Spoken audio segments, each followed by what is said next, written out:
test natin yung amoy. Grabe, ang bango.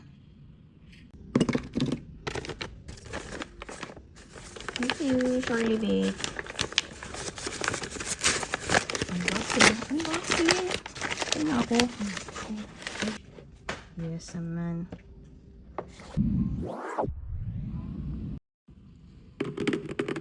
Na? Ready? 3, 2, 1. Wow!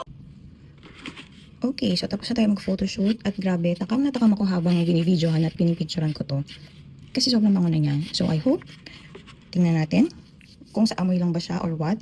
Ready na rin ang aking may wagang kanin because favorite ko talagang mga baked tahong. So let's see. Okay, so tara na tikman. Tingnan niyo naman guys. Tingnan niyo yan ha, kung gaano ka punong-puno ng cheese. Huh? Grabe. Nalaglag. Sorry na, nalaglag. Asan na? Wala. Ayun, nandito pala. Ano ba? Ano ba yan?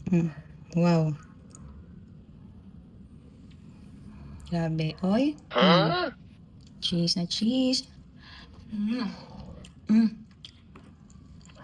Ang harap. Grabe. Ang saya-saya ko, solo ko siya kasi bawal sa asawa ko eh. Grabe. Ang bias to ha. Ang sarap talaga. Hindi siya malansa. Hindi din siya sobrang alat. Pero yung cheese, panalo. Winner. Siyempre, isa pa tayo. Grabe, ang sarap. Parang feeling ko ako makakaubos nito. Balitag Valenzuela rin sila. Grabe sarap ng cheese. Pwede nyo sila i-message to order. Sa Facebook page, it's Shorty Baked. Ganun din sa Instagram. Shorty Baked din yung name ng account nila. Grabe. Hindi ko alam kung may gatas to, pero milky siya na creamy, na cheesy. Tapos may dried parsley. Sarap. Wait lang. Winner. Grabe. Hindi tinipid.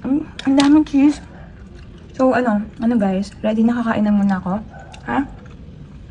Kung gusto nyo rin, order na kayo. Message nyo na sila sa Facebook page and Instagram. Again, it's Shorty Bake. Thank you so much, Shorty Bake. Bye!